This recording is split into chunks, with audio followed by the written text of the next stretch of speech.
This episode is to all the people who feel sometimes like an outsider.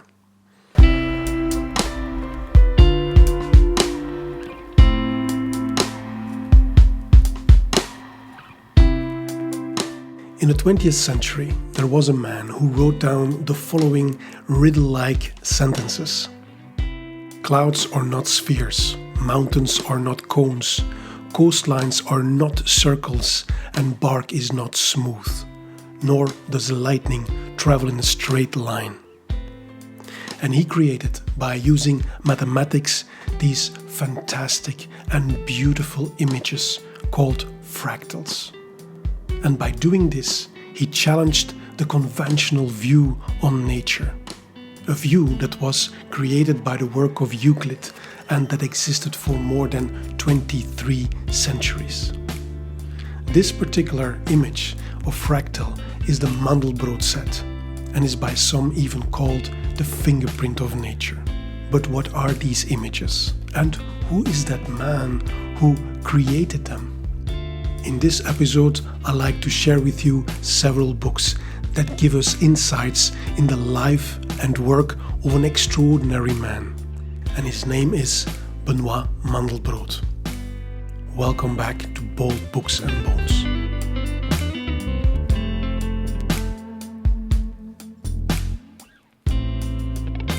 I learned about fractal images in the 1980s when I got my first so-called home computer. It was the legendary Commodore 64. The 64 stood for 64 kilobytes of memory. That is its full memory capacity. And when you turn it on, you can see it on the startup screen, half of the memory was used just to operate the device. Anyhow, it was because of these early computers that the fractal images became widely known. Without computers, it was just not possible to draw them. It took my Commodore 64 sometimes up to 8 hours to do this. And I remember clearly the suspense and fascination I felt when I woke up in the morning and discovered what the computer had drawn on the screen after a night of doing calculations.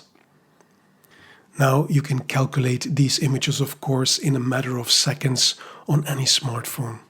These fractal images have several remarkable features, and that is why they are now widely used in our digital age. And they help us to better understand nature, because we find these fractal structures in plants, in trees, inside our own bodies. For example, our kidneys have a fractal structure, but we find fractals also in the behavior of financial markets and even in a cauliflower.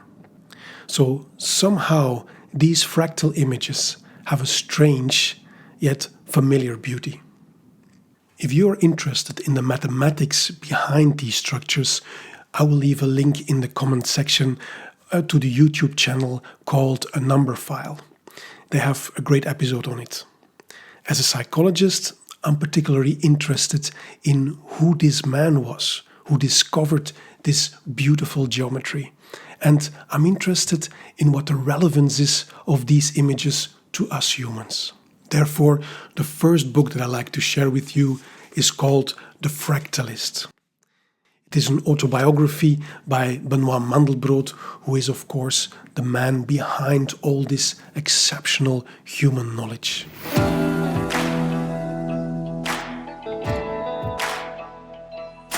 Now, when we hear about extraordinary people, we might like to think about Elon Musk and Mark Zuckerberg, and we might hear stories of school dropouts who found their way in life and created, for example, incredible products or companies.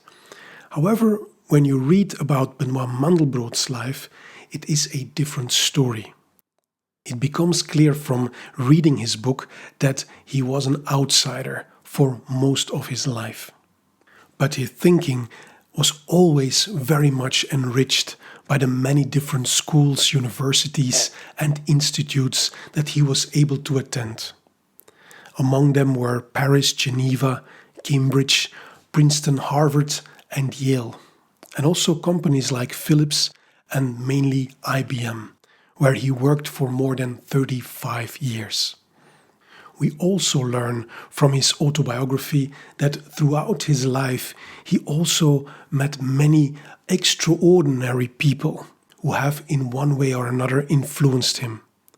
Among them were Oppenheimer, the father of the atomic bomb, but also Jean Piaget, one of the founders of child psychology, and many, many other highly influential minds who were specialized in a wide variety of different fields.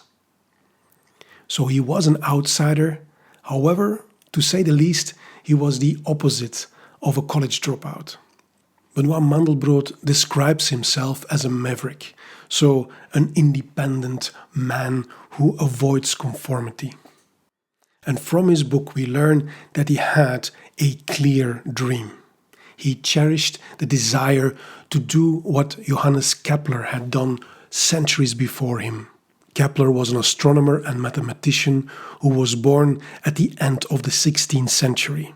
Now, generations of ancient Greek astronomers before Kepler believed for centuries that there were inconsistencies in the motion of the planets. However, Kepler could prove that there were no inconsistencies or mistakes, but instead he showed that the reality was just different from the existing theory. And more specifically, he could prove that the planets moved in an elliptical orbit rather than that they would have a circular way of moving. That is, of course, truly innovative thinking. If you dare to look at a problem from a new perspective and you can prove that there is another, more accurate solution to the one that is existing for hundreds of years, then you did something quite significant. In this way, Kepler truly enriched our human knowledge. It was exactly that Benoit Mandelbrot, since a fairly young age, wanted to achieve too. So he was a young man with a very ambitious dream.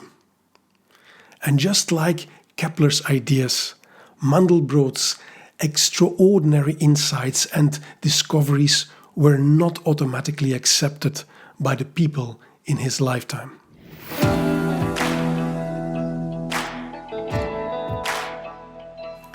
As a young man, his life wasn't at all smooth and easy, because he was born in 1924 in Warsaw, Poland, and he was of Jewish descent. One of the many fascinating things about his life is that he discovered around 1944 that he had an extraordinary gift. He could transform in his head a mathematical problem into geometric shapes. And with that, he was able to solve these problems in a rapid and efficient way. Now, he discovered this special gift during the Second World War. He was a young refugee in France with a fake ID who lived separated from his parents. These conditions were forced upon him because his family was Jewish and he lived in Lyon in France, a city back then under German occupation, with an extremely cruel Nazi leader in charge, whose name was Klaus Barbie. So a young man with a highly unstable life finds himself in the dark time of the Second World War and in a place governed by a dark regime.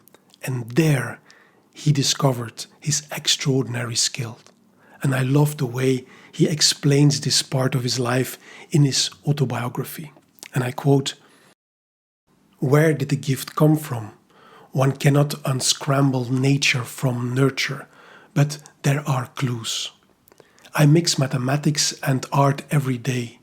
My gift for shape may have been saved by all the complications that marked my education during early childhood and the war. Learning to be fluent at manipulating formulas might have harmed this gift. And the absence of regular schooling in art may have influenced many life choices, ending up not as a handicap, but as a blessing." So the circumstances of 1944 ended up as a blessing. I find this a beautiful way of how he looks back on his own life.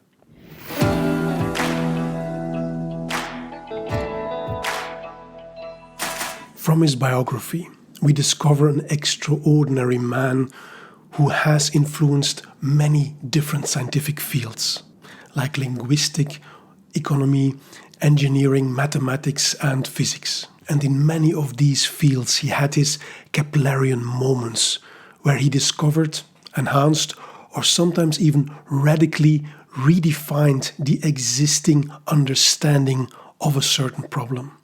But because of his wide interest in many different fields, he did not really belong to any field.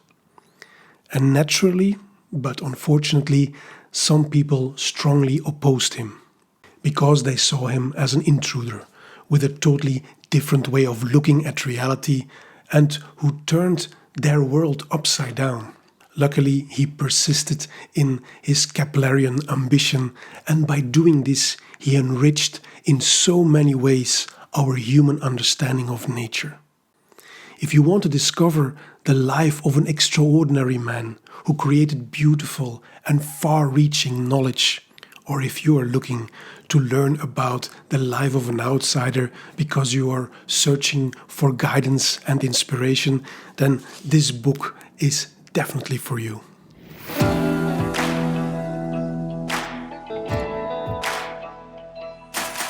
Now let's turn to a second book, which is actually an iconic publication about fractals. I only found the 1983 English edition. The original, however, was written in French and was called Les Objets Fractals and was first published in 1975. The book contains the early case studies and examples of fractal geometry. The word fractal was coined by Benoit Mandelbrot and has its origin in the Latin word fractus, which means broken. Now, why are fractals so relevant to our understanding of nature? Well, here are a few remarkable things that I learned while reading these books.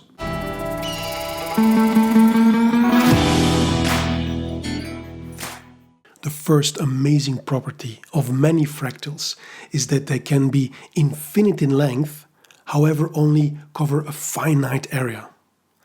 This sounds paradoxical, but one of the earliest examples of such fractals is the Koch curve.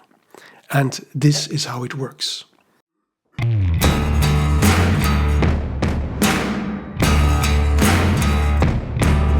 The Swedish mathematician Helge von Koch drew an equilateral triangle.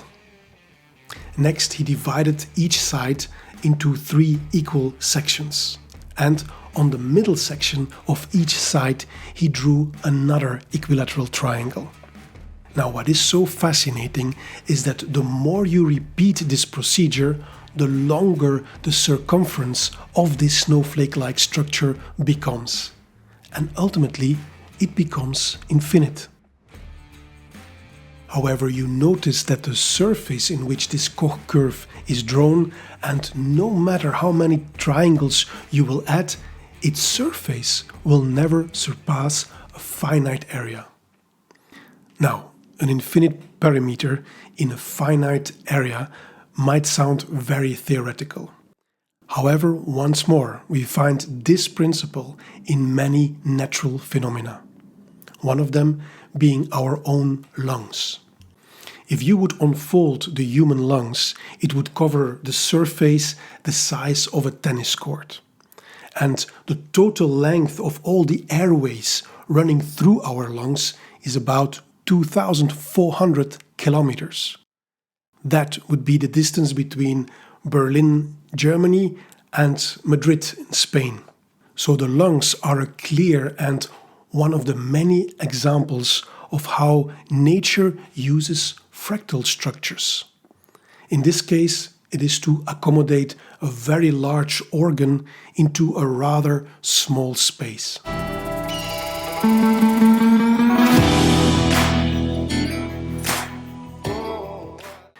The second thing that I found fascinating was that there are more than 3 dimensions.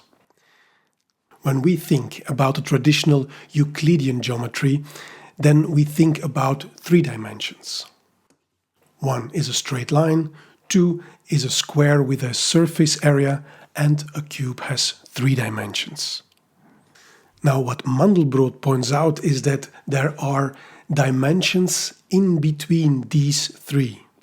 Because if we look at real natural shapes of clouds, of bark, or mountains, we do not find the ideal Euclidean structures of cones and spheres and cubes. Instead, we find structures that have some degree of roughness, like, for example, this Roman cauliflower.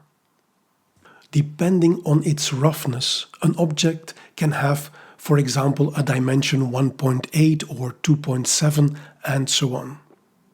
So Mandelbrot's method helps us to describe complex structures that exist all around us in nature by determining their real fractal dimension.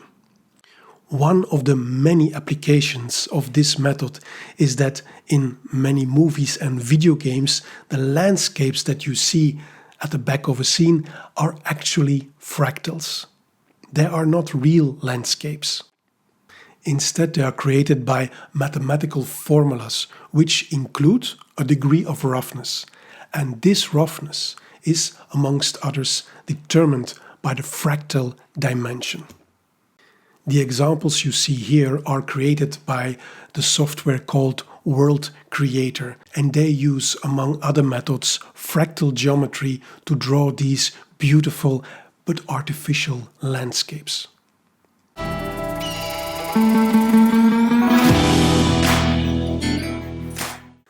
The third fascinating property of many fractals is self-similarity, meaning that if you zoom in on certain fractal structures, you find back the same shape over and over again. If parts of an object or structure are small replicas of the whole, then we speak of self-similarity.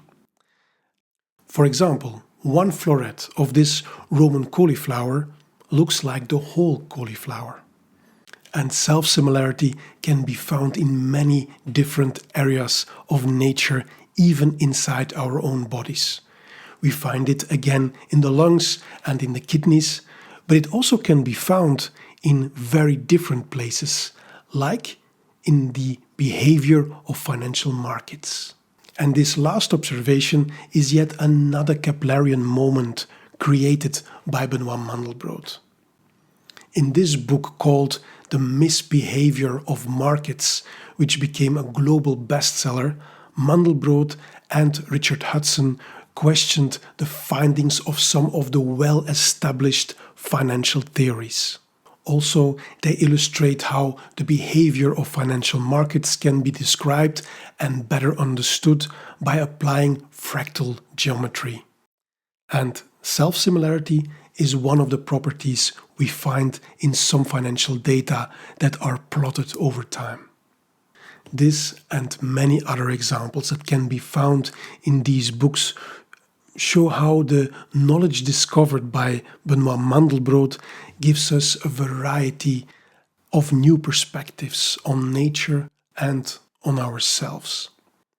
This is why his work has been so influential in many different domains. These fantastic images, created by rather simple mathematical formulas, have always existed. But it took an outsider like Benoit Mandelbrot to discover them. And without the human invention of computers with their exceptional processing power, it would not have been possible to bring them alive. So geometry started more than 23 centuries ago with an extraordinary human being who used a compass and a ruler. And geometry was brought to a total new level in the 20th century by another exceptional human being who used computers. I'm wondering what's next. I hope you liked this episode of Bold Books and Bones. And if you missed part 1 about Euclid, then you can find the link, if you wish, in the comment section. Hope to see you soon at Bold Books and Bones on YouTube or Instagram. And in the meantime, please stay curious and stay free. Bye for now.